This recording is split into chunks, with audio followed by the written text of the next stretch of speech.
जितना अब तक कराया है एक बार क्विक रिवीजन करते हैं। पिछली क्लास में बहुत इंपॉर्टेंट टॉपिक शुरू हुआ, प्रोडक्शन पॉसिबिलिटी कर्व।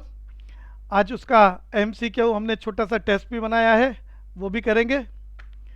तो इस चैप्टर में माइक्रो इकोनॉमिक्स का पहला चैप्टर इंट्रोडक्शन, हमने पहला शब्द इकोनॉमी याद करा for 1 mark. Economy is a system in which people get their living through the indulgence of economic activities like production, consumption and investment। मेरे साथ साथ रिवाइज कर रहे हैं। फिर बताया था economic activities and non economic activities, दो प्रकार की एक्टिविटीज, दोनों को एक एक नंबर के लिए याद करना है। Economic activities refers to those activities which can be measurable in terms of money. Non-economic activities refers to those activities which cannot be measurable in terms of money। दोनों के एग्जाम्पल आपको मालूम है। फिर हमने एक एक नंबर की चर्चा करी थी, प्रोडक्शन, कंजम्पशन, इन्वेस्टमेंट। प्रोडक्शन की बात करी थी, increase in the utility of a commodity is known as production. यहाँ डिटेल समझाई थी ताकि एमसीक्यू में वो एग्जाम्पल लगाए तो आप उसे फिट कर सकें। यूटिलिटी को बढ़ाने के 3 तरीके हैं, change in shape, change in place, change in time. Increase in utility of a commodity is known as production. Consumption पर चर्चा करी, use of a commodity which gives direct satisfaction to human being is known as consumption. Example समझाए थे, किसी भी चीज का use consumption कब होता है, जब जो खरीदे, जिसके लिए खरीदे उसी को सेटिस्फेक्शन हो, अगर किसी और को हो तो उसके लिए loss.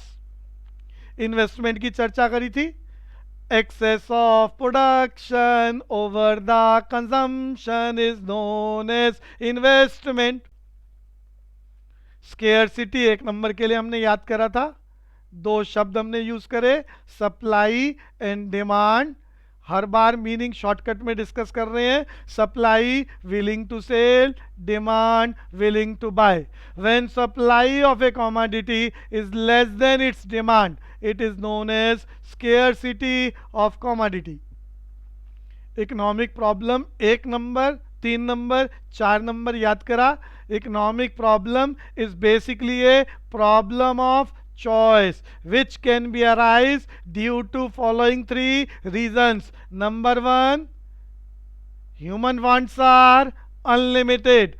Number 2, to fulfill these unlimited wants resources are limited। And number 3, resources have alternate uses। 3 से 4 नंबर में एक्सप्लेनेशन में आप एग्जाम्पल यूज कर सकते हैं। 1 नंबर के लिए इकोनोमाइजिंग याद करा, ह्यूमन बिहेवियर, भाषा याद कराई। Next, best alternative use of resources. The next best alternative use of resources known as economising. फिर हमने अपॉर्चुनिटी कॉस्ट या अल्टरनेटिव कॉस्ट याद करा। पूरी भाषा वही पुरानी वाली इकोनोमाइजिंग की, बस उसमें कॉस्ट जोड़ना है। स्टार्टिंग में डिटेल डिस्कशन हो चुका है।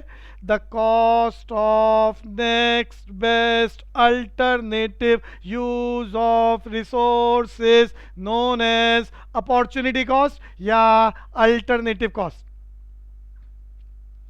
इकोनॉमिक्स का मीनिंग याद करा। Economics is a subject of science which deals with the study of human behavior। Economics की 2 major branches, micro economics, macro economics. Micro economics को डिक्शनरी में क्या बोलते हैं? Study of human behaviour as individual. और macro economics को क्या बोलते हैं? Study of human behaviour as a whole. ये दोनों टॉपिक डिफरेंस में, एग्जाम्पल में या मीनिंग में कहीं पर भी आ सकते हैं। एमसीक्यू में एग्जामिनर ऑड मैन आउट कराता है, ये इंपॉर्टेंट है एग्जाम का। तो हमने यहाँ डिफरेंस 3 से 4 नंबर के लिए करा था। पहला पॉइंट, बेसिस भी लिख सकते हैं डिफरेंस के, पहला पॉइंट मीनिंग से आ रहा है। माइक्रो में study of human behaviour as individual, दूसरी तरफ study of human behaviour as whole. दूसरा पॉइंट एग्जाम्पल का डिमांड सप्लाई, कोई एक या दो एग्जाम्पल। दूसरी तरफ aggregate demand aggregate supply, detail discussion हो चुका है। माइक्रो इकोनॉमिक्स में लिखा था तीसरा point, it leads to macro economics, और मैक्रो इकोनॉमिक्स में उसी का रिवर्स लिखा, it leads to micro economics. समझाने के लिए मैंने एग्जाम्पल दिया था आपको। माइक्रो इकोनॉमिक्स को वन वर्ड में बोलते हैं डिटर्मिनेशन ऑफ प्राइस, और मैक्रो इकोनॉमिक्स को वन वर्ड में theory of income and employment. Micro का आखिरी शब्द याद करा था हमने, बेस्ड ऑन अजम्पशन या पार्शियल इक्विलिब्रियम। मैक्रो में याद करा नॉट बेस्ड ऑन अजम्पशन या जनरल इक्विलिब्रियम। और ये अजम्पशन की बातें अब हम ज़्यादा डिटेल में कर सकते हैं। पीपीसी का टॉपिक कराया था, माइक्रो का नियम है ये, और उसको कराते वक्त बोला जा रहा है कि ये पीपीसी केवल तभी काम करेगा जब उसकी अजम्पशन फुलफिल हो, जिसमें से हमने कुछ अजम्पशंस याद करी थी। उन अजम्पशंस के ना होने पर पीपीसी काम नहीं करेगा। Ayushi Khandelwal, assumptions fast.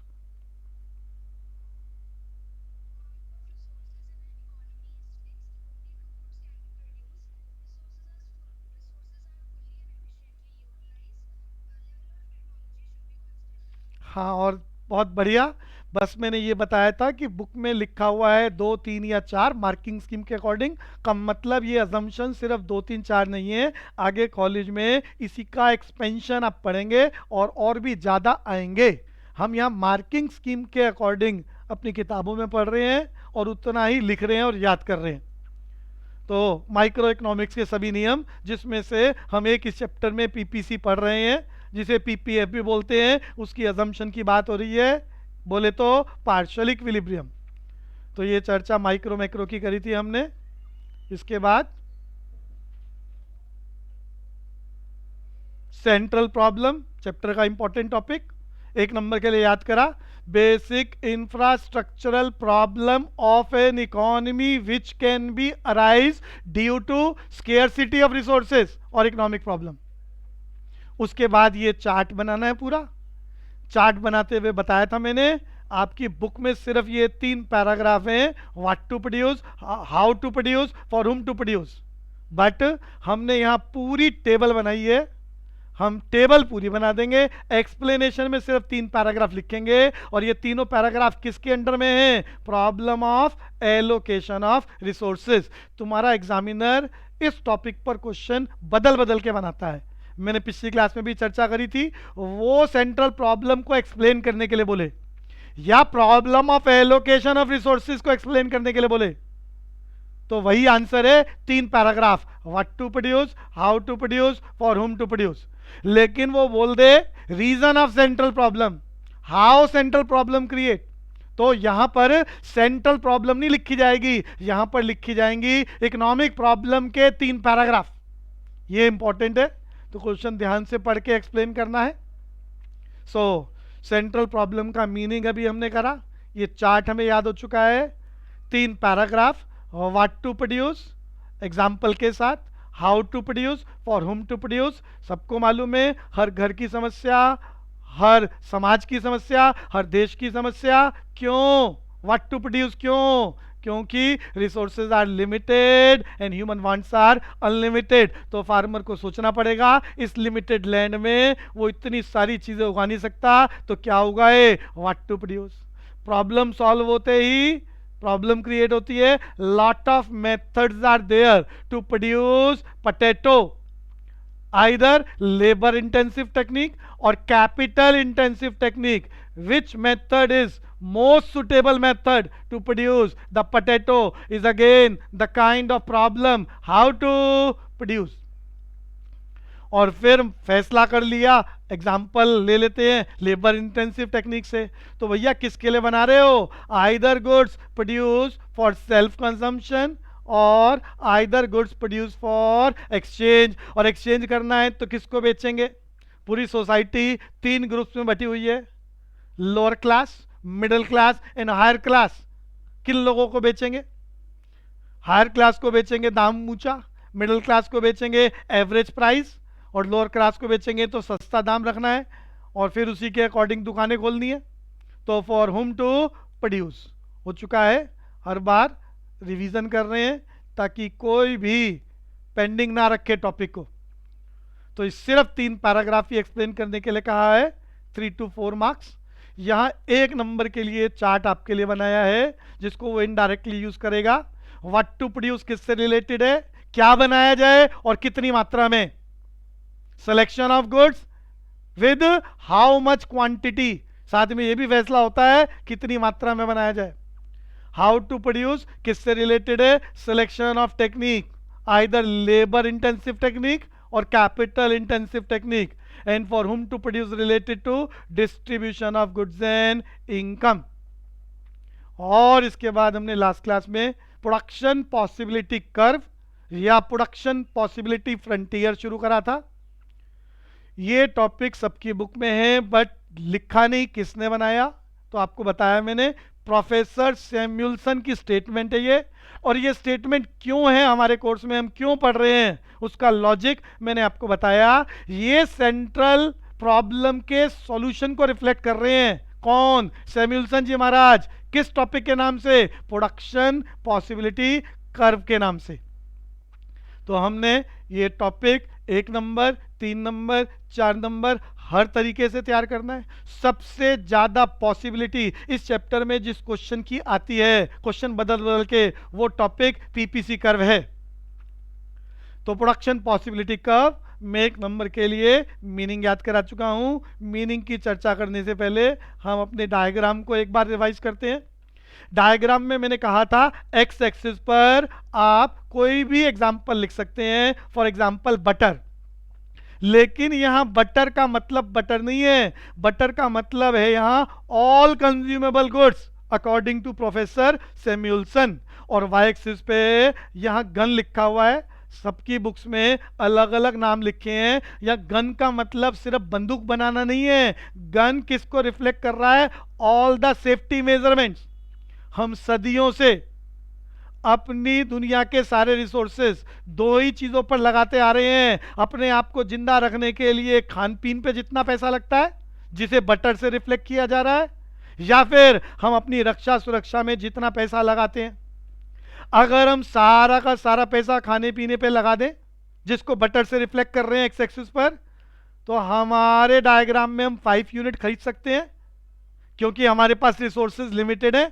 अमीर का मतलब थोड़ा ज्यादा, गरीब का मतलब थोड़ा कम, लेकिन जितना मर्जी किसी के पास नहीं है। तो सारे रिसोर्सेज खाने पीने पे लगा दो, जिसे बटर से रिफ्लेक्ट किया जा रहा है, तो 5 यूनिट। अगर हम सारे रिसोर्सेज सेफ्टी के लिए लगा दें, सेफ्टी का मतलब यहां गन से रिफ्लेक्ट करा है, लेकिन गन का मतलब बंदूक नहीं है। आज की तारीख में हम अपना मकान बनाए अपनी सेफ्टी के लिए, तो वो भी वाई एक्सिस को रिफ्लेक्ट करता है। वक्त के साथ साथ सेफ्टी मेजरमेंट बदलते हैं, कभी मकान, बंदूकें, तीर कमान, पत्थर, भाले। तो हम सारे रिसोर्सेज सेफ्टी के लिए लगा दें तो 15 यूनिट आता है, हम ऐसा अज्यूम कर रहे हैं। हम सिर्फ खाने पीने पे लगाएंगे तो सेफ्टी नहीं हो पाएगी, हम सारे पैसे सेफ्टी पर लगाएंगे तो खाना पीना नहीं हो पाएगा। तो सर्वाइवल के लिए तो दोनों चाहिए। तो हमने इन दोनों पॉइंट्स को मिलाकर एक लाइन खींच दी है। इस लाइन पर बहुत सारे कॉम्बिनेशन अवेलेबल हैं, जिसमें से हमने कुछ यहां दिखा दिए हैं। ये कोई भी कॉम्बिनेशन इन 2 कॉमोडिटी की प्रोडक्शन की बात कर रहा है, जिसमें आपके पूरे रिसोर्सेज जो भी आपके पास अवेलेबल हैं, वो सारे रिसोर्सेज का यूज हो रहा है। इस लाइन पर आप कोई भी कॉम्बिनेशन लें, कॉम्बिनेशन किसके, इन 2 कॉमोडिटी के प्रोडक्शन के, उस पर आपके सारे रिसोर्सेज का, जो भी आपके पास रिसोर्सेज है, यूज हो रहा है, जिसे बोलते हैं full and efficient utilization of resources. ये आपकी नेचर है। इस लाइन से ऊपर आप जा नहीं सकते यहां पर, क्योंकि आपके पास रिसोर्सेज नहीं है। इस लाइन से नीचे मैंने पॉइंट बना दिया है, यहां पर आप जाना नहीं चाहेंगे। मैं नीचे वाले पॉइंट को पी बोल रहा हूं, ऊपर वाले को क्यों मार्क कर रहे हैं, क्यों ऊपर जा नहीं सकते, रिसोर्सेज नहीं है। पी पर आप जाना नहीं चाहेंगे बिकॉज आपका ह्यूमन बिहेवियर कहता है आपका प्रोडक्शन, आपके रिसोर्सेज का यूटिलाइजेशन मैक्सिमम हो। ये आपकी नेचर है, इसे आप चाहकर भी बदल नहीं सकते। तो आप इसी लाइन पर रहेंगे। अब इस लाइन को याद करने के लिए डायग्राम में एक तो शेप ध्यान रखना, ये शेप कैसी है, पिछली क्लास में भी चर्चा करी थी, कनकेव टू ओरिजिन। मैंने यहाँ बताया था अगर लाइन सीधी रेखा में खींच दें स्ट्रेट लाइन, फिर बताया था अगर लाइन ऐसी कर्विकल खींच दें जो ओरिजिन से रिवर्स है, इसे बोलते हैं कन्वेक्स टू ओरिजिन इस शेप को, और अगर ओरिजिन की तरफ झुकी हुई लाइन खींच दें तो इसे बोलते हैं कनकेव टू ओरिजिन। तो तीन तरह की possibility, straight line downward sloping, दूसरी वाली मैंने क्या बताई कन्वेक्स टू ओरिजिन, और तीसरी वाली कनकेव टू ओरिजिन। तुम्हें कौन सी बनानी है, सिर्फ कनकेव, बदल नहीं सकते। इन सबके कारणों को हम बहुत डिटेल में समझेंगे, याद करेंगे। इनडायरेक्टली पेपर का बहुत इंपॉर्टेंट क्वेश्चन है कि ऐसी शेप क्यों होती है। तो ये हमने शेप बना ली थी। शेप बनाने के बाद जब भी आप डायग्राम बनाएं उसके ऊपर लिखना होता है डायग्राम किसका, एक्स एक्सिस वाई एक्सिस पर कंपलसरी मेंशन करना है क्या। कभी आप चीजों को छोड़ दें नोट्स बनाते हुए, एक्स एक्सिस पर लेबल लिखा है हमने, किसको रिफ्लेक्ट कर रहे हैं, बटर को। वाई एक्सिस पे किसको रिफ्लेक्ट कर रहे हैं, नाम लिखना जरूरी है, जो भी आप नाम लिखना चाहो। और फिर आप शेप पर ध्यान रखना, कैसी शेप है ये, कनकेव टू ओरिजिन।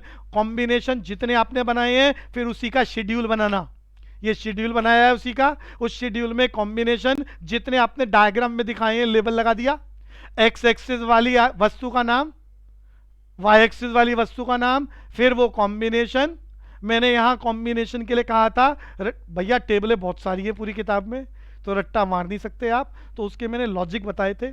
हर किताब में वो उसी लॉजिक को यूज करेगा, लेकिन किताब के अकॉर्डिंग, आपके राइटर के अकॉर्डिंग वो बदल सकती है टेबलें, तो आप भी अपनी तरफ से बदल के बना सकते हो। उसका लॉजिक बताया था।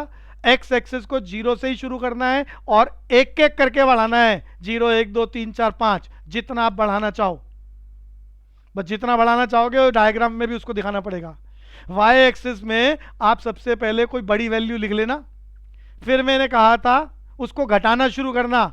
माना पहली बार एक घटाया, तो पहली बार जितना घटाया कंडीशन है अगली बार उससे ज्यादा घटाना है, वो ज्यादा एक से ज्यादा होना चाहिए। हमारे डायग्राम में 2 है तो आप रट्टा ना मारे, आप 3 घटा सकते हैं, पहले वाले से ज्यादा घटेगा।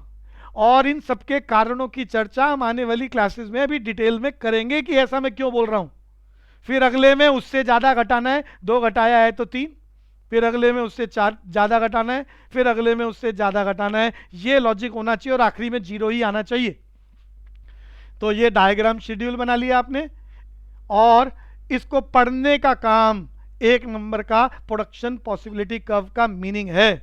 और मैंने मीनिंग में बताया, सभी रिवाइज कर रहे हैं। Production possibility curve reflect the various possible combination of two commodities which an economy can be produced on the basis of full and efficient utilization of resources with given technology and period of time. एक बार ये सुनते भी हैं, चिराग महेश्वरी बोलेगा meaning.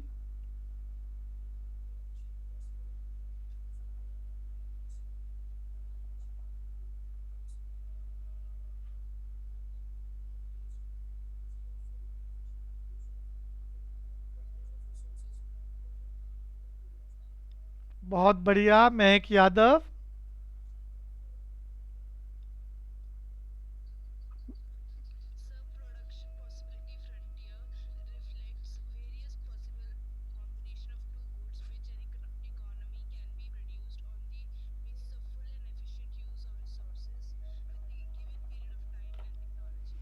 तो बढ़िया काम चल रहा है, सबको याद है, तो आगे चर्चा करते हैं। तो 1 नंबर के लिए अगर आ जाए तो आप लोग मीनिंग लिख लेंगे। 3 से 4 नंबर के लिए आए तो मैंने चर्चा करी थी, पहले यही मीनिंग लिखना है। मीनिंग लिखने के बाद मैंने उसकी डमी आपको बताई थी। मीनिंग लिखने के बाद आप वो डायग्राम और शेड्यूल बनाएंगे। उसके बाद मैंने कहा था अजम्पशन लिखेंगे। अजम्पशन में 3 पॉइंट लिखने जरूरी हैं। आपको 4 याद कराएं, एक आधा भूल जाओ तो नो प्रॉब्लम, और चारों लिख पाओ तो बहुत अच्छा। और उसके बाद करेक्टरिस्टिक्स या फीचर्स की बात करी थी। मैं 3 फीचर्स की बात करके आया हूं आपके लिए, जिसमें से आपकी बुक में 2 ही लिखे हुए हैं, तो आपको वो पहले 2 सीक्वेंस ही बदलेंगे, पहले 2 लिखने जरूरी है, तीसरा लिख ले बहुत अच्छा है, क्योंकि बहुत सारे स्कूल वाले बताने वाले नहीं है। और हम ज़्यादा इसलिए पढ़ रहे हैं कि कंप्लीट पोजीशन आपको पता हो, क्योंकि कॉलेज में चीज़ें एक्सपेंड होनी है और वो बातें आनी है। तो यहाँ पर हमने अजम्पशंस याद करे थे। अजम्पशंस कोई भी आगे पीछे कर सकते हो। Only two goods can be produce. उससे कम की बात करेंगे तो नियम काम नहीं करेगा, ज्यादा की बात करेंगे तो नियम काम नहीं करेगा। Resources are fully and efficiently utilize, ये आपका ह्यूमन बिहेवियर है, आप ऐसे ही हो। जो भी रिसोर्सेज आपके पास हैं वो आपके पास गिवन है, वो फिक्स्ड है, आप उसे कम ज्यादा नहीं कर सकते। और जो भी आप technology during the process of production use कर रहे हैं वो आज के जमाने की लेटेस्ट है, और सारे लोग उसी टेक्नोलॉजी को यूज कर रहे हैं, ये गिवन है, ये भी कांस्टेंट है। पुरानी घटिया टेक्नोलॉजी को यूज नहीं करेंगे, प्रोडक्शन कम कौन करना चाहेगा, और फ्यूचर की एडवांस टेक्नोलॉजी का आपको पता नहीं है। तो ये 4 अजम्पशन, कोई 3 लिखनी जरूरी। और फिर मैंने इसके नीचे करेक्टरिस्टिक और फंक्शन की बात करी थी, और फंक्शन में वही लाइनें हैं जो हमारे डायग्राम शेड्यूल में है। पहला, production possibility curve slopes downward. भाई कुछ बुक्स में लिखा हुआ है कर्व और कुछ बुक में फ्रंटियर, तो जिसको स्कूल वाले कर्व बोले तो वो सभी नोट्स में और अपने पेपरों में कर्व लिखना, जब फ्रंटियर बोले वो फ्रंटियर बोल देना। तो प्रोडक्शन पॉसिबिलिटी कर्व या फ्रंटियर स्लोप्स डाउनवर्ड, ऐसा हमने डायग्राम में सीखा। दूसरी बात अभी चर्चा करी थी, कैसा होता है ये कनकेव टू ओरिजिन। रीजन हम अपनी क्लासेस में आने वाली में डिस्कस करेंगे with detail diagram and schedule based on new terminology, marginal opportunity cost या मार्जिनल रेट ऑफ ट्रांसफॉर्मेशन। तो पहला फीचर, ये फीचर आप आगे पीछे मत करना, production possibility curve slopes downward. दूसरा, production possibility curve is concave to origin या कनकेव शेप। कनकेव का मतलब बता चुका हूं क्या। तीसरी बात जो बुक्स में नहीं है, ना लिख पाओ नो प्रॉब्लम, और लिखो तो अच्छी बात, ये प्रोडक्शन पॉसिबिलिटी कर्व जो बनाने का पर्पस था प्रोफेसर सैमुअल्सन का वो एक ही था, it reflect the solution of central problem. और सॉल्यूशन ऑफ सेंट्रल प्रॉब्लम में main 3 paragraph, solution of what to produce, solution of how to produce, solution of for whom to produce, जो मैं आपकी नॉलेज के लिए आपसे डिस्कस जरूर करूंगा। तो टेस्ट शुरू करना चाह रहे हैं, पीपीसी के क्वेश्चन अच्छे से करना, ध्यान से करना। 5 क्वेश्चन, छोटा सा टेस्ट आपकी स्क्रीन पर।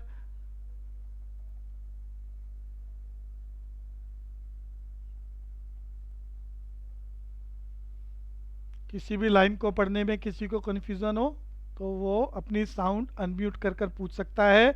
ये रहे आपके लिए क्वेश्चन, समय स्टार्ट।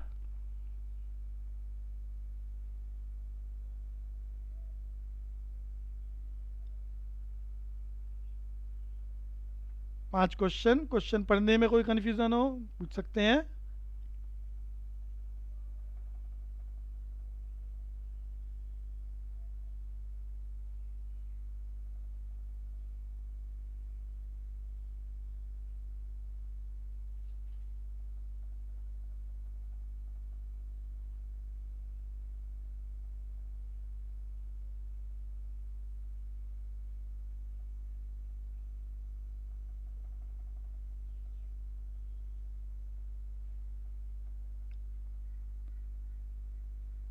एक स्टूडेंट की स्पीड बहुत बढ़िया, पांचों क्वेश्चन अटेम्प्ट, सभी स्पीड बढ़ाएं, सही करें।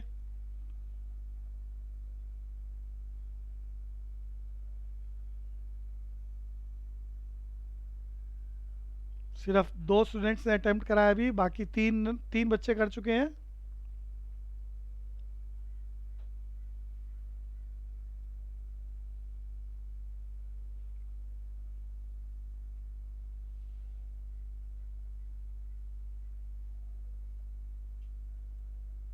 कोशिश सभी करें।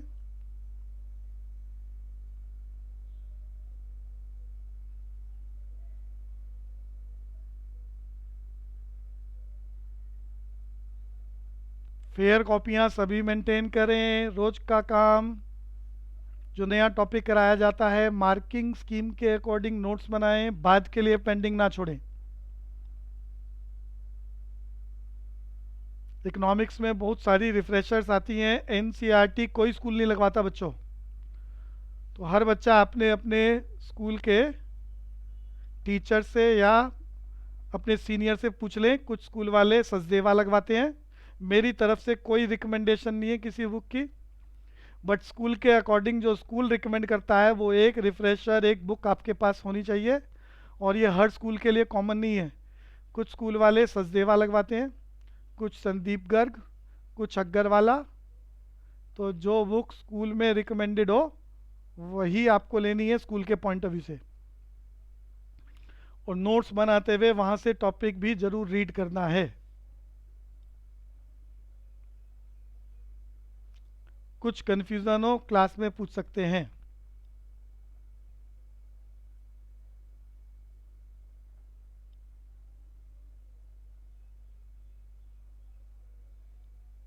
हर चैप्टर की तैयारी बच्चों हम 100% नहीं करेंगे, 150% करेंगे, थोड़ा सा डिटेल में। सिर्फ एक बच्चा बचा है, वो भी जल्दी से अटेम्प्ट करे, सिर्फ एक। डिटेल इसीलिए क्योंकि यही सब टॉपिक आने वाली क्लासेस में एक्सपेंडेड फॉर्म में आएंगे, तो तब आपको कोई कंफ्यूजन नहीं होगी। जैसे पीपीसी बनाने वाला आदमी प्रोफेसर सैम्यूलसन, जिनका टेस्ट हो चुका है, एक बच्चे का अटेम्प्ट नहीं हुआ, उनके लिए 30 सेकंड दे रहा हूं मैं, थोड़ा जल्दी करेगा। तब तक बाकी सब बच्चों से क्वेश्चन। फादर ऑफ इकोनॉमिक्स, जो भी बताना चाहे साउंड अपनी अनम्यूट करे और बोले। पूरी क्लास फादर ऑफ इकोनॉमिक्स। बहुत बढ़िया, कौन है बच्चा? बहुत बढ़िया, नैना सिंह। बाकी सब भी सुन लो भाई, याद कर लो, बहुत बढ़िया। Father of economics Adam Smith. और इसकी चर्चा डिटेल में हम स्टेट्स का जब पहला चैप्टर होगा तो मैं बताऊंगा कि आदमी इस दुनिया में कब आया, उसने क्या कहा, उस जमाने में इकोनॉमिक्स का नैरो कंसेप्ट, नैरो मीनिंग होता था, वो क्या था। फिर वक्त बदला, ब्रॉड कंसेप्ट किस आदमी ने लेके आया। तो वो पूरी डिटेल इन क्रोनोलॉजिकल ऑर्डर हम डिस्कशन करेंगे। भैया एक बच्चे का अटेम्प्ट अभी भी नहीं हुआ है।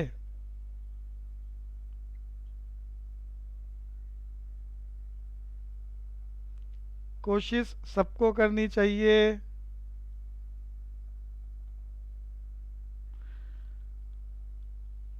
गैलेक्सी J7 प्रो, भैया अपना नाम लिख लिया करो। गैलेक्सी वाला बच्चा अपना नाम फीड कर ले यहां पर। सो डिस्कशन करते हैं क्वेश्चनों को, और देखना आपका जो गलत हो रहा है वो गलत क्यों हो रहा है, उसको आप ठीक करो। जो टॉपिक करा दिया जाता है उसके बाद उसका एमसीक्यू दिया जाता है, वो भी मैं बार बार रिवाइज करा रहा हूं आपको। बट प्रॉब्लम क्या है, टेक्निकल अंडरस्टैंडिंग के बगैर क्वेश्चनों की गलतियां होती हैं। और इसीलिए अब ये पांचों क्वेश्चन एक बार समझाता हूं ताकि अगली क्लासेस में गलतियां ना करें। 20 क्वेश्चन हर सब्जेक्ट में एमसीक्यू के, और बढ़िया नॉलेज के बाद ही अटेम्प्ट हो सकते हैं। तो बच्चों हमारा पहला क्वेश्चन, कई बच्चों ने गलत करा, जबकि आज भी रिवाइज कराया है, पिछली क्लास में भी करा था। Which of these not the assumption of PPC. बच्चों पीपीसी की 4 अजम्पशन मैंने आपको लिखवा दी, याद करा दी। आपको बताना है जो नीचे 4 लिखी है इनमें से कौन सी पीपीसी की अजम्पशन नहीं है, प्रोडक्शन पॉसिबिलिटी कर्व की अजम्पशन नहीं है। तो ढूंढो। पहली बात, resources are fully and efficiently utilize, ये तो अजम्पशन है। अगली बात, जो भी रिसोर्सेज हमारी इकोनॉमी में है जिसे आप 2 गुड्स के प्रोडक्शन पे यूज करना चाहते हैं, वो आपको गिवन है, वो फिक्स्ड है, वो कांस्टेंट है, ये भी अजम्पशन है। No change in the level of technology, जो आप प्रोसेस ऑफ प्रोडक्शन में टेक्नोलॉजी यूज करना चाह रहे हो वो गिवन है, कांस्टेंट है, अब उसे अदल बदल नहीं सकते, ये बात भी आपकी अजम्पशन में है। तो पूछ रहा है कौन सी अजम्पशन नीचे नहीं है, तो भैया तीनों की तीनों अजम्पशन है। तो आंसर क्या रहा, नन ऑफ दीज। तो ध्यान से अटेम्प्ट करें बच्चों, 1 नंबर के क्वेश्चनों में ज्यादा नॉलेज की रिक्वायरमेंट। दूसरा, An economy operate on production possibility frontier when there is. अब यहां पर भी मिस्टेक हो रही है आपकी. पहला option optimal utilization of resources, वो कह रहा है प्रोडक्शन पॉसिबिलिटी कर्व या फ्रंटियर कब ऑपरेट करता है. प्रोडक्शन पॉसिबिलिटी कर्व में आपने डायग्राम बनाया, एक लाइन जिसको कनकेव टू ओरिजिन, और आपने कहा बहुत सारे कॉम्बिनेशन है आपके पास एग्जैक्ट इसी लाइन पर. इससे ऊपर आप जा नहीं सकते, इससे नीचे आप आने नहीं चाहेंगे. इस लाइन पर कोई भी कॉम्बिनेशन आप सिलेक्ट करें, उसका मतलब है मीनिंग में भी लिख चुके हो, अजम्पशन में भी लिख चुके हो, full and efficient utilization of resources. Full and efficient को ही तो बोलते हैं जो भी आपके पास है उसका सबसे बढ़िया utilization, optimum utilization of resources. भैया जो शब्द आपने याद करे हैं वो एज इट इज कॉपी नहीं करेगा, वो उसको बदलेगा अपने तरीके से, और आपको अपने शब्दों को मैच करना है उन गिवन अपॉर्चुनिटीज में से कौन सी फिट होती है. तो प्रोडक्शन पॉसिबिलिटी कर्व कहां ऑपरेट करता है? Exactly on the production possibility curve. जो लाइन खींची है, इस लाइन के ऊपर कोई एक कॉम्बिनेशन का चुनाव होगा, और ये लाइन किस बात को रिफ्लेक्ट कर रही है? इस लाइन का कोई पॉइंट किस बात को रिफ्लेक्ट कर रहा है? Full and efficient utilization of resources. Meaning assumption में लिखा जा चुका है, बदला नहीं जा सकता.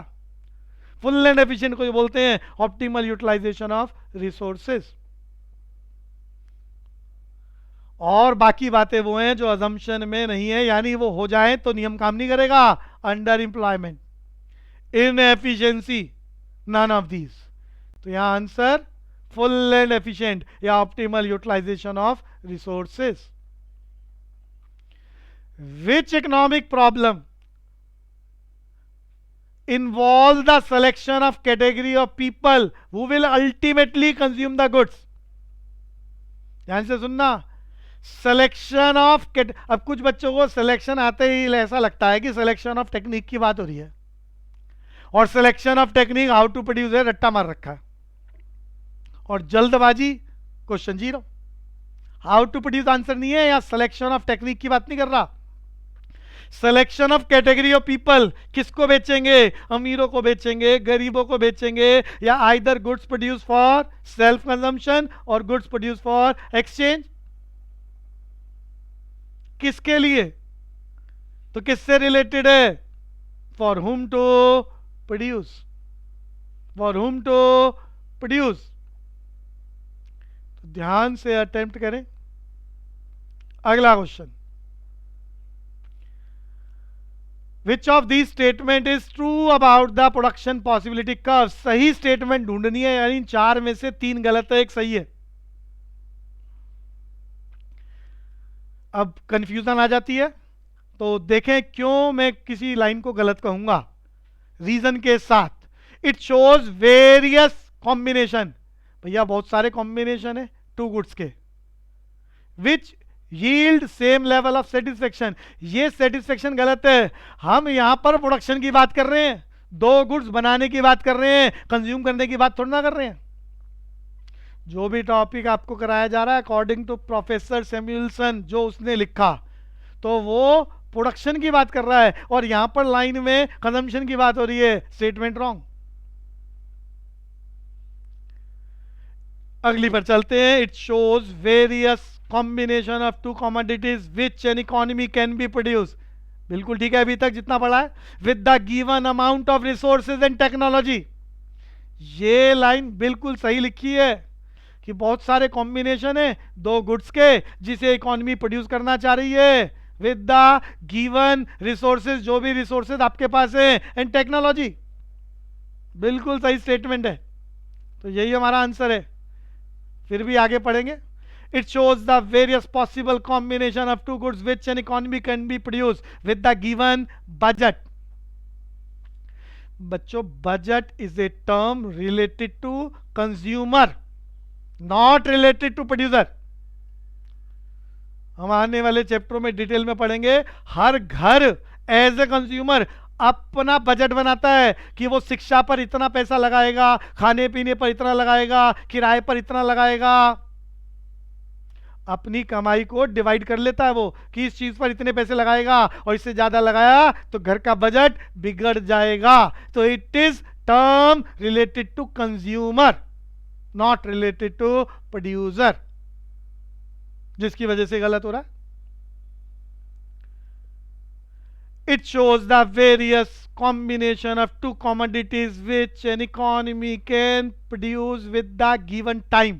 ये स्टेटमेंट ठीक है लेकिन पूरी तरह से ठीक नहीं है, इससे ज्यादा बेहतर ऑप्शन बी की है। जब बच्चों एक ही क्वेश्चन में एक से ज्यादा आंसर आए तो हमें देखना होता है कौन सा एब्सोल्यूट है, कौन सा बेटर है, उसी को टिक करना है। तो बी एब्सोल्यूट है, ज्यादा बेटर है, टिक कर दिया। चलते हैं अगले क्वेश्चन पर। The production possibility curve is generally कैसा होता है?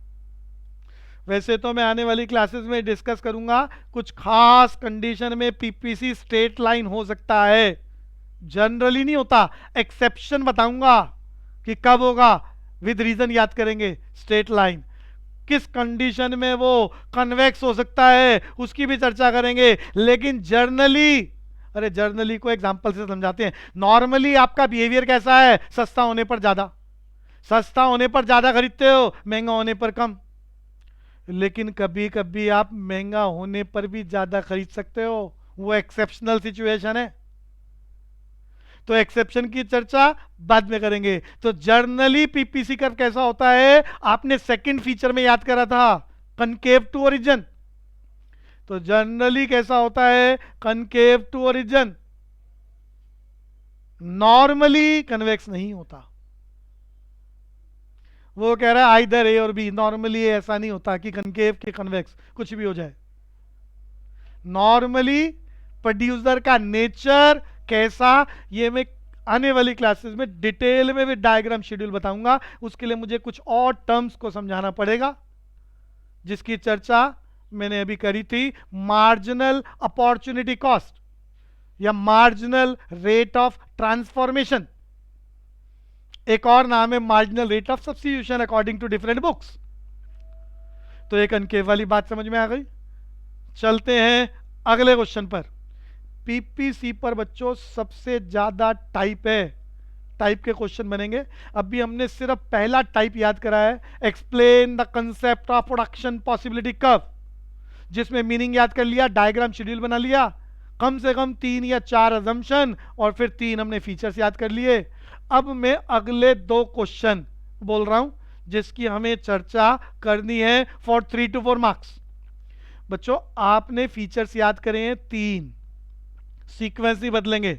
पहला फीचर, और ये फीचर ऐसे हैं जिन्हें बदला नहीं जा सकता। पहला फीचर याद करा था, it is always downward sloping. दूसरा आपने याद करा था, it is always concave to origin. तीसरा वाला फीचर मैंने आपके लिए बताया है, मैं आपको समझाऊंगा, लेकिन ये पेपर में नहीं आता। तो सिर्फ एक लाइन याद करना काफी है कि it reflect solution of central problem. बोले तो solution of what to produce, solution of how to produce and solution of for whom to produce. सिर्फ ये लाइन आप समझ लेंगे, याद कर लेंगे, इसका डिटेल डिस्कशन एग्जाम में नहीं आ सकता। तो पहले 2 फीचर्स की बात कर रहा हूं मैं। पहला फीचर एग्जामिनर क्वेश्चन में लिखेगा, पहला फीचर आपने याद करा है, production possibility curve is downward sloping. वो पेपर में लिख देगा, आप कहोगे हमें याद है, वो कहेगा एक्सप्लेन क्यों होता है ऐसा। सिर्फ क्वेश्चन समझा रहा हूं भी मैं, आंसर पर नहीं जा रहा। मैं दोबारा बोल रहा हूं, किसी को बात समझ में ना आई हो। एक्चुअली में ग्राफ पेपर पर हम कोई लाइन बनाए तो उसकी कितनी पॉसिबिलिटी है मैं दिखा रहा हूं। कोई भी line, option number 1 parallel to X axis हो सकती है, option number 2 parallel to Y axis हो सकती है, ऑप्शन नंबर 3 अपवर्ड स्लोपिंग हो सकती है, ऑप्शन नंबर 4 डाउनवर्ड स्लोपिंग हो सकती है। और हमने याद करा है कि डाउनवर्ड स्लोपिंग है, तो पेपर वाला जो हमने याद करा वो लिख देगा production possibility curve is downward sloping. आप बोलोगे यस हमने याद करा है, वो बोलेगा एक्सप्लेन। यही क्यों होती है का मतलब बाकी क्यों नहीं होती है का मतलब एक्सप्लेन करो फॉर 3 to 4 मार्क्स की ये parallel to X axis, parallel to Y axis या अपवर्ड स्लोपिंग नहीं होती। क्यों? ये तुम्हारा अगला क्वेश्चन फॉर 3 to 4 मार्क्स। बच्चों इस चैप्टर में कोई भी 6 नंबर वाला क्वेश्चन नहीं है। तो जब आएंगे टॉपिक 6 नंबर वाले तो वहाँ 6 नंबर बोल के डिस्कशन करूँगा। अभी सिर्फ क्वेश्चन बता रहा हूँ। हमारा अगला पीपीसी का question, it is always downward sloping, explain what is the reason behind the PPC curve is downward slope. Number 2, दूसरा क्वेश्चन बोलना चाह रहा था, वो दूसरा फीचर आपने याद करा है। क्या याद करा आपने? कि वो कनकेव टू ओरिजिन होता है। आपने याद करा, पेपर में लिख देगा एग्जामिनर कि PPC curve is always concave to origin. आप बोलोगे याद है, वो बोलेगा explain how it can be possible. वो ये पूछना चाह रहा है कि लाइन जब डाउनवर्ड स्लोपिंग है तो स्लोप, किसी भी लाइन की स्लोप 3 प्रकार की हो सकती है। मैंने सामने बनाया है। Number 1 straight line downward sloping, number 2 convex to origin, number 3 concave. यही क्यों होती है, बाकी 2 क्यों नहीं होती? एक्सप्लेन। तो ये 2 क्वेश्चन एक एक करके खेल शुरू करते हैं। तो मेरा प्रोडक्शन पॉसिबिलिटी कर्व का अगला question for 3 to 4 marks. Production possibility curve slopes downward, वो इसको 3 से 4 नंबर के लिए पूछने वाला है। और इसका आंसर कैसे बनेगा? पहले उसकी एक डमी, आपको पीपीसी का पहले मीनिंग लिखना है जो आपने याद कर रखा है, फिर एक सुंदर डायग्राम और शेड्यूल बनाएंगे, बिल्कुल वही जो हम पहले बना चुके हैं। वही का मतलब वही बातें ध्यान रखनी है। एक्स एक्सिस पर आपने खाने पीने वाली वस्तु का नाम, वाई एक्सिस पर आपने सेफ्टी, शेप आपने डाउनवर्ड भी दिखानी है, कनकेव भी दिखानी है, कॉम्बिनेशन लिखने हैं, शेड्यूल बनाना है। तो वही मीनिंग, वही डायग्राम, शेड्यूल लिखने के बाद अब आप ना अजम्पशन की बात करने वाले, ना फीचर्स की बात करने वाले, अब आपको यहां पर एक पैराग्राफ एक्सप्लेन करना है। किसके बारे में? कि ये डाउनवर्ड स्लोपिंग क्यों है, और इसी के नंबर हैं। मीनिंग आप लिख चुके हो, डायग्राम शेड्यूल आप बना चुके हो, अब आपको एक पैराग्राफ एक्सप्लेन करना है अबाउट द डाउनवर्ड स्लोपिंग। तो चर्चा करना चाह रहा हूं, ध्यान से सुनना। या तो कोई लाइन अपवर्ड स्लोपिंग होती है या कोई लाइन डाउनवर्ड स्लोपिंग होती है। अपवर्ड स्लोपिंग कब होती है? एक्स एक्सिस में मैं एक्स लिख देता हूं, वाई एक्सिस पर वाई। अपवर्ड स्लोपिंग की पॉसिबिलिटी देखो, मैंने पॉसिबिलिटी में दिखाया एक्स बढ़ रहा है तो वाई भी बढ़ रहा है, और एक्स अगर घट रहा है तो वाई भी घट रहा है। दोनों में सेम रिलेशन हो, एक्स एक्सिस पे जो भी वस्तु है और वाई एक्सिस पर बढ़ने पर बढ़ना, एक्स के बढ़ने पर वाई बढ़ जाए, एक्स के घटने पर वाई घट जाए। थोड़ा ध्यान से अंडरस्टैंड करना जो बोलना चाह रहा हूं, तभी आपका डायग्राम अपवर्ड स्लोपिंग होगा, अदरवाइज हो ही नहीं सकता। कोई भी डायग्राम आपका अपवर्ड स्लोपिंग कब होगा? नीचे से ऊपर की ओर कब जाएगा? जब x के बढ़ने पर y बढ़ेगा और x के घटने पर y घटेगा। बढ़ने पर बढ़ना, घटने पर घटना, बोले तो सेम रिलेशनशिप और direct relationship between x and y। Then आपके डायग्राम में स्लोप कैसी होगी? Upward sloping. डाउनवर्ड स्लोपिंग कब होगी? हम उसकी पॉसिबिलिटी ढूंढ रहे हैं। तो डाउनवर्ड स्लोपिंग कब होगी? मैंने कॉम्बिनेशन यहां बना दिया x और y का। x को बढ़ा दो तो देखो y घट गया है, x को बढ़ा दो y घट गया है, उल्टा कर लो x को घटा दो देखो y बढ़ गया है। तो कोई भी लाइन डाउनवर्ड स्लोपिंग कब होगी? जब x और y में कैसा रिलेशन है? Inverse relation. मैथमेटिकली बताना चाह रहा हूं, आंसर की चर्चा बाद में करेंगे। कोई भी लाइन डाउनवर्ड स्लोपिंग कब होगी? जब x एक्सिस पे जो भी वस्तु है, y एक्सिस पे जो भी वस्तु है, उन दोनों में कैसा रिलेशन होगा? इनवर्स। इनवर्स का मतलब घटने पर बढ़ना, बढ़ने पर घटना। when there is a inverse relationship between two commodities x and y, in that situation the slope of curve is always downward sloping. When there is a same relationship between x and y, तो slope of curve कैसा होगा? Upward sloping. जब x को constant रखकर y बढ़ाया जाए, x को constant रखो, y बढ़ाते रहो, तो क्या बनेगा? Parallel to y axis. y को कांस्टेंट रखकर x बढ़ाया जाए तो क्या होगा? Parallel to x axis. अब मैं अपने टॉपिक पर आता हूं। जर्नल डिस्कशन हो चुका है, आंसर का आइडिया आपको लग चुका है।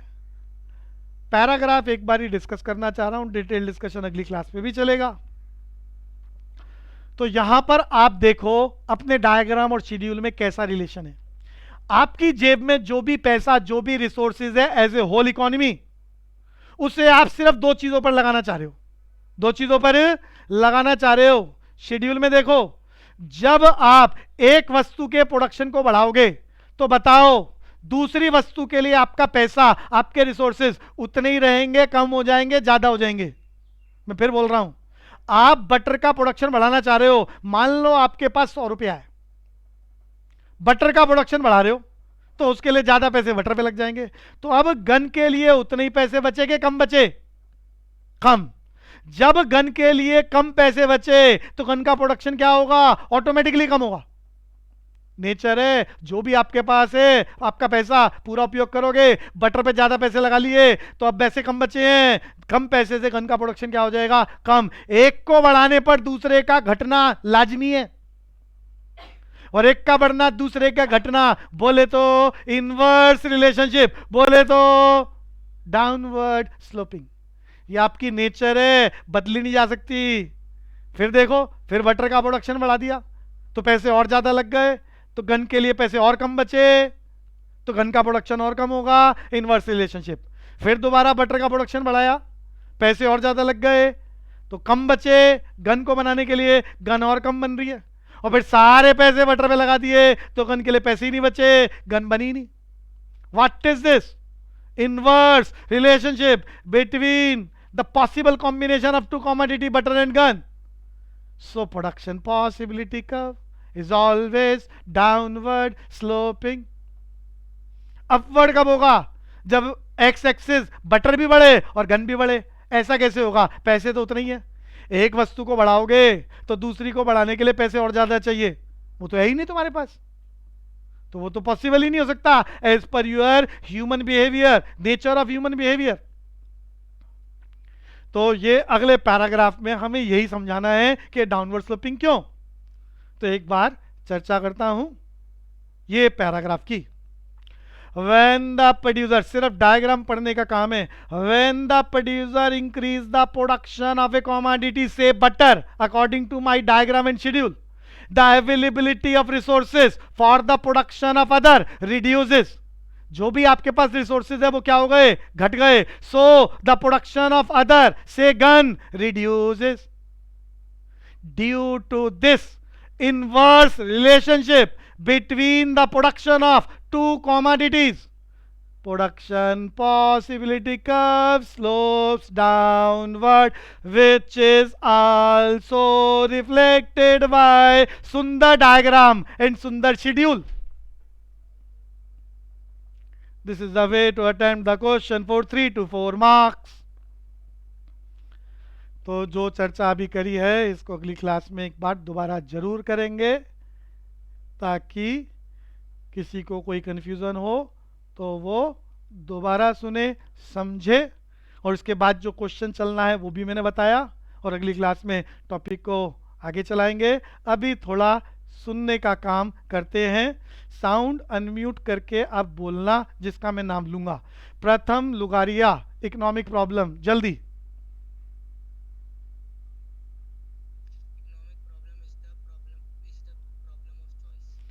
Which can be arise due to following 3 reasons। अब कार्तिक के बोलेगा। ठीक है, ठीक, हाँ बोलो बोलो।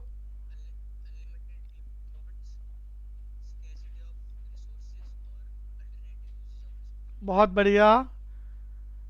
रणवीर बोलेगा प्रोडक्शन पॉसिबिलिटी कर्व के 3 फीचर्स।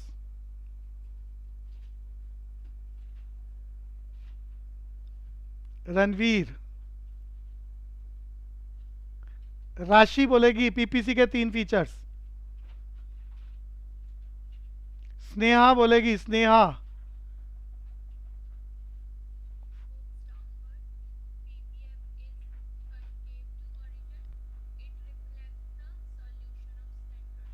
बहुत बढ़िया। अब पूरी क्लास में जो भी बच्चा बोलना चाहे, आपको ये डाउनवर्ड स्लोपिंग का जो पैराग्राफ मैंने सबसे आखिरी में बोला है। कोई भी बच्चा वो पैराग्राफ बोलना चाहे तो कोशिश कर सकता है अपनी साउंड अनम्यूट करके पूरी class. Any one of you?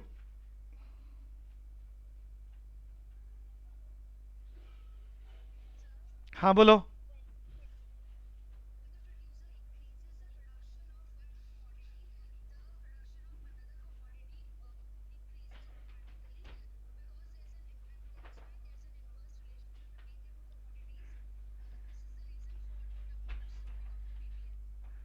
अच्छी कोशिश थी। तो इस टॉपिक पर चर्चा एक बार दोबारा, ये जो आखिरी वाला क्वेश्चन था, चर्चा दोबारा करेंगे अगली क्लास में और फिर टॉपिक को आगे बढ़ाएंगे। तो बढ़िया आपकी तैयारी चल रही है। नोट्स ज़रूर बनाएं, क्लासरूम में रफ रजिस्टर साथ रखा करें ताकि कोई डायग्राम, शेड्यूल, टॉपिक कुछ जल्दी जल्दी लिखना हो तो वो लिखा जा सके। रिवीजन के लिए आपको मैं वीडियो भी भेजता हूँ, तो पेंडिंग मत छोड़ना कुछ भी। कुछ बच्चों की फ़ीस पेंडिंग है, एक बार उनका नाम बोलता हूँ, और जिसकी सबमिट हो गई है मैं नाम बोल रहा हूँ तो वो स्लिप ज़रूर भेज देना मेरे पास। टीसा, टीसा परसोया, हर्षिता रचोया, आदित्य चौहान, यशमीत खंडेलवाल, जरुल गुप्ता, काव्या खंडेलवाल, दीपांशी, ओसाइला, ध्रुव गुप्ता, अंकिता, युक्ति, चैतन्य गोरवाल, रिमझिम, कशिश पहाड़िया, नेहा। तो ये अपनी फीस सबमिट कराएं। किसी को कुछ पूछना है पूछें जी। सबको क्लियर हो रहा है बच्चों अच्छे से? तो अभी के लिए क्लास यहीं समाप्त करते हैं। कल हमारी मैथ्स की क्लास और फिर परसों इको का टॉपिक। धन्यवाद। हाँ कल अकाउंट्स की और परसों फिर हमारी इको की क्लास रहेगी। जय हिंद। Most welcome.